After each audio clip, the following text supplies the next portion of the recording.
Hi, this is Claire from Berry Papery, and today I want to show you a couple different cards using one background stamp and showing how you can get different looks using the same background stamp.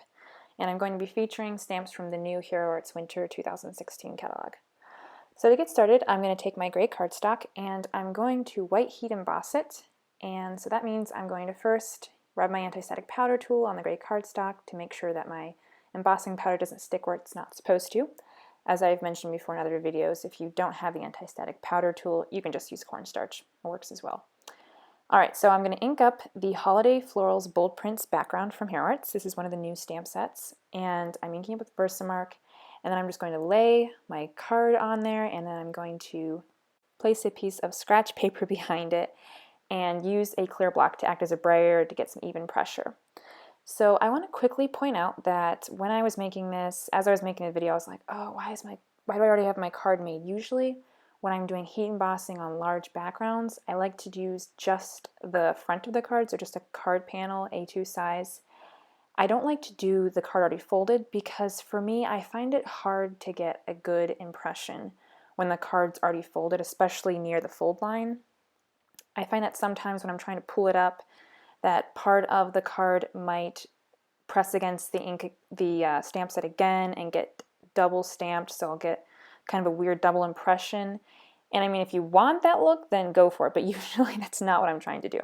So I actually messed up that first gray panel, the actual folded card, so I had to do it again off camera and use just the panel. Alright, so for the mint card, we're going to do something a little bit different. We're actually going to ink up our background stamp with the Versamark and then mint julep ink. So the mint julep will give us the color and we'll get the stickiness from the Versamark so we can still do our heat embossing. And then I'll top it with some clear sparkle embossing powder so I get my sparkle, I get my color, and I get my embossed look all in one. So for my sentiment, I'm heat embossing 2 sentiments, 1 strip for each one of the cards from the Piece Stampin' Cut die set. It's also one of the new stamp sets from the release. And I'm going to die cut the piece. Also, it's the coordinating die for that stamp set. I'm going to die cut it from a piece of white cardstock and then also from this piece of, it was like this velvet ribbon that my mom had in her Christmas stash. I don't actually know what brand it is or anything. I'm going to link to some products that I think are similar. But I don't actually know where it came from. I bet if you just looked at your local craft store when it gets closer to Christmas, you'll be able to find this easy. Or if you wanted to, I don't know, go to a dollar store, take one of those big velvet bows, and then you could just use that and cut it up. So I'm adhering the sentiments onto a die cut piece of chipboard. The chipboard gives it a little bit of extra dimension. If you don't have this little package of, just uncovered chipboard, then you could use, I used to use cereal boxes when I ran out of this chipboard, but just for that little bit of extra dimension. And then I adhere the sentiments together, and you'll see that I don't have the holes poked out. I find it's a little bit easier if I keep the little space between in the letters, like the A and the E. When I'm adhering the 2 sentiments together, it's easier for me to match them up if I keep those in between spaces together, and then I can just poke them out later.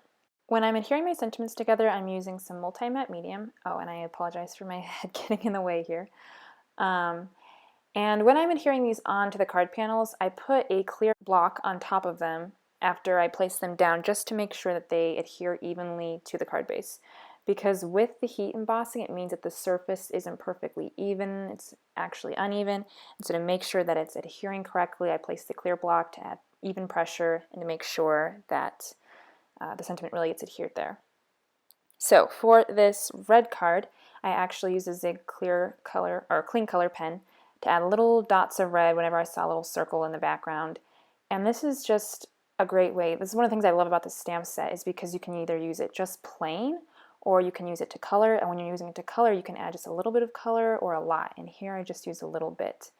You also saw me place a paper towel over that as soon as I'd finished coloring it, just because the ink was a little bit wet and I was kind of moving quickly. So to make sure that none of that ink came off of my fingers later when I was decorating the card, I just put a paper towel over it, rubbed it a little bit, and that took off any excess ink. So for the vellum sentiments, I'm just using some vellum adhesive and Then I also added a little strip of multi-matte medium right behind the heat embossing just to make sure that it's adhering really well, because normally I could just use my vellum adhesive, but because of this uneven surface, I just like to add the multi-matte medium for some little extra adhesive security, and I also find that it works really well with the vellum. I couldn't really see it behind the vellum when I adhered it down. For the red card, because their background's already white heat embossed, I found that my vellum was very transparent, very thin, and it depends on what kind of vellum you have. If you have a thicker vellum, you might not need to do this.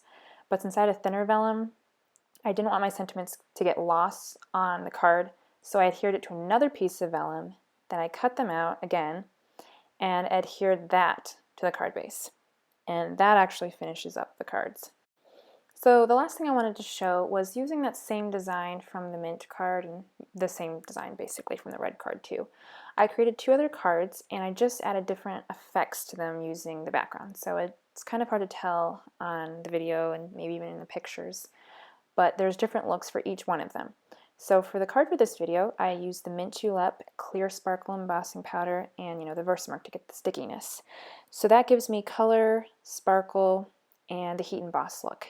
So for the second card, I didn't use the Mint Julep, I just used Versamark and Clear Sparkle Embossing Powder, so that gives me the sparkle and the heat emboss look, and it's more of a subtle pearlescent look. And then for the third card, I just stamped it using Mint Julep. I didn't do any heat embossing, so there's no sparkle with that. So I just wanted to show you real quick the different looks that you can get using just the same background stamp, and if you try different embossing powders, you could get so many different looks.